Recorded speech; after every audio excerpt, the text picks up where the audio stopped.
Freedom on the Menu, The Greensboro Sit-ins by Carol Boston Weatherford. Paintings by Jerome Lagarage.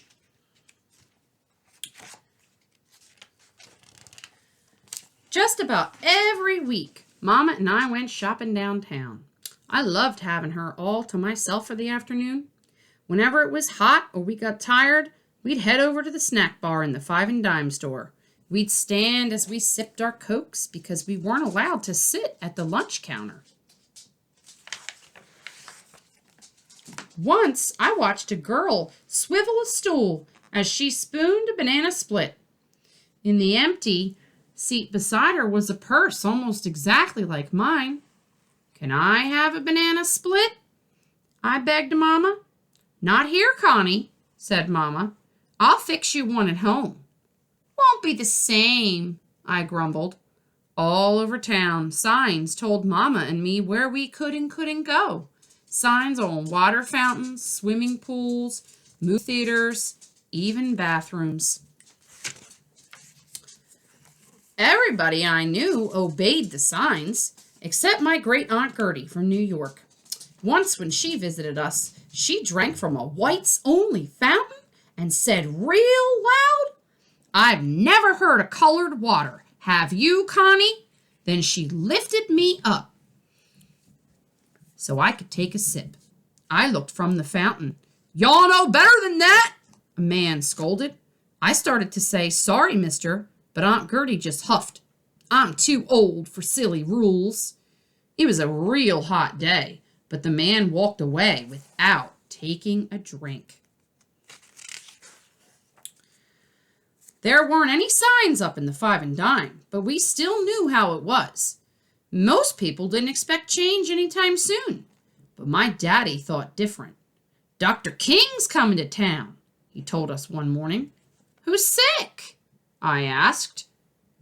"He's not that kind of doctor, Connie," Daddy laughed. "He's a minister who's working to make things better for us," said Daddy. "So we can go anywhere we please," said Mama.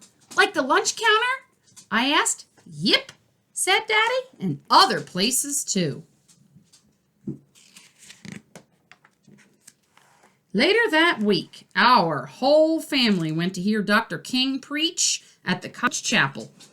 I didn't really understand all of his speech, but I liked booming voice.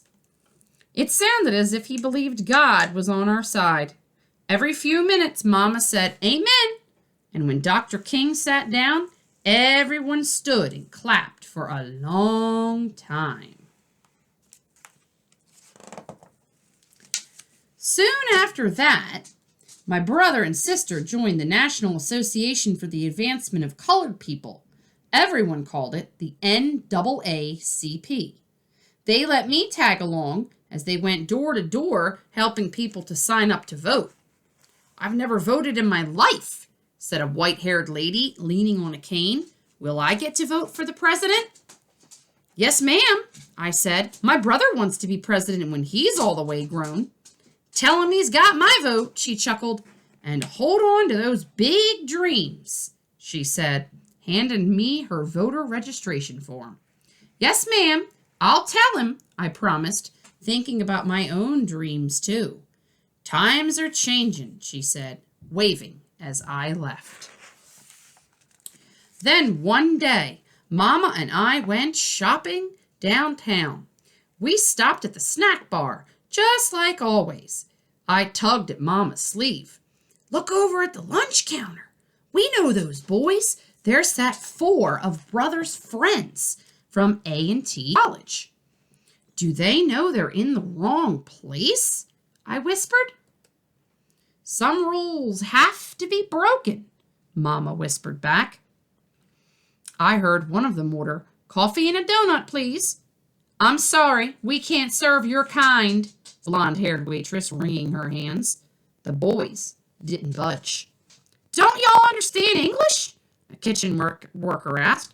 "Go on over to the snack bar," she hissed. "Stop making trouble here."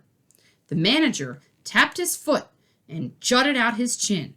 They can't sit there forever for all I care," he said, storming out of the store. An old white lady came up to the boys. "I am so proud of you," she said, clear as a bell so everyone could hear. "I wish someone had done this sooner." The waitress kept wiping and re-wiping the counter and refilling salt and pepper shakers, sugar pourers, and napkin holders. Suddenly, the manager came back with a tall policeman. "Let's go, Connie," said Mama. The manager shooed us right out of the store and then put a closed sign in the window. I couldn't wait to tell Brother.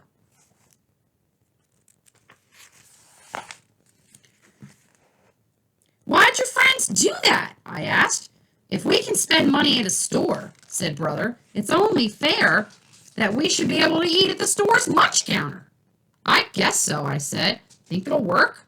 "Sometimes it's important just to try," said Daddy, rubbing his chin. The next day, Daddy showed me the newspaper. The headline said, "Negro students stand up by sitting down." "They sat 4 hours," said Daddy, peering over the newspaper. "I'd be too hungry to wait that long." I said, "Connie, they didn't really want food," said Daddy. "They wanted to be allowed to get it, same as if they were white, to be treated fairly."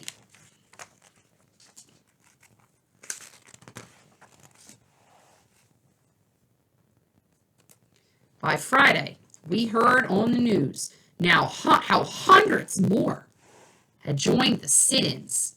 "The protests are growing," I told Daddy. "I'm joining the sit-ins," Brother said, bursting into the room. "And I'm going to picket downtown," said Sister, "tomorrow." "I want to go too," I said. "I'm plenty big enough to hold a sign, and I know I can sit." It's good that you want to help," said Daddy. "But Connie, you're still too young for these things." "I never get to do anything important," I pouted. "You can help us make picket signs," said Sister. "That's very important." The next morning, I handed my sister my little flag for her to carry. "We'll tell you everything when we get home," Brother promised. "We shall not be moved." Turns out I saw the protests on TV. Hundreds of people walked up and down the sidewalks in front of stores, restaurants, and movie theaters. I saw my own sister carrying a picket sign. And there was the back of Brother's head at the lunch counter. My own brother. "I'm just so proud of them," said Daddy. "Me too," I said. "I just pray there's no trouble," Mama fretted. After a while, I watched the news on TV almost as much as Mama and Daddy. One night, I saw a report on the sit-ins. "That doesn't look like downtown," I said. "Connie, the sit-ins have spread all over the South," said Daddy. Just then, the phone rang. I answered it. "Daddy, it's Sister. She just got arrested at the lunch counter. She's in jail." Sister, who always got A's in school, who hardly ever got in trouble, who was what Mama called mule stubborn. Daddy raced to the police station, but Sister wouldn't let him get her out of jail. He told me how the students kept chanting, "Jail, not bail. Jail, not bail." "We can't just leave Sister here with the bad guys," I pleaded. "She's made up her mind, Connie," said Mama, wiping a tear. "She wants to stay with the other students." In a few days, Sister came home. "Promise me you'll stop picketing?" I begged. "I can't do that," she said, hugging me tight.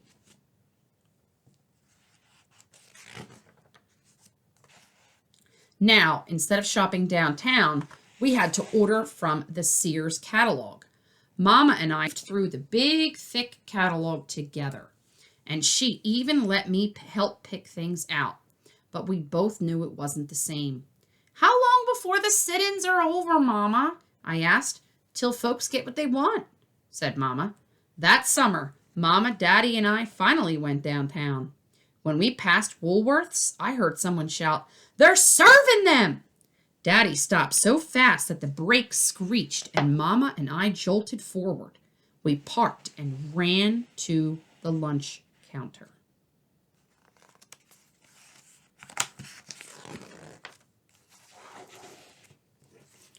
There sat the women who worked in the restaurant's kitchen. They were all dressed up fancy and eating egg salad. I can't even stand the smell of egg salad, but I stood and watched them. eat every bite. Looks pretty good, I said. Daddy and I shared big grins. The next day, brother, sister, and I made a special trip downtown. Brother wore a suit and a tie. We girls wore hats and white gloves. At the lunch counter, I climbed up on a stool next to them. We'll have 3 hot dogs, 3 french fries, 2 coffees, 1 Coke, and 1 banana split, please, I told that blonde-haired waitress. Sister and brother sipped coffee, and I twisted on my stool while we waited for our meals.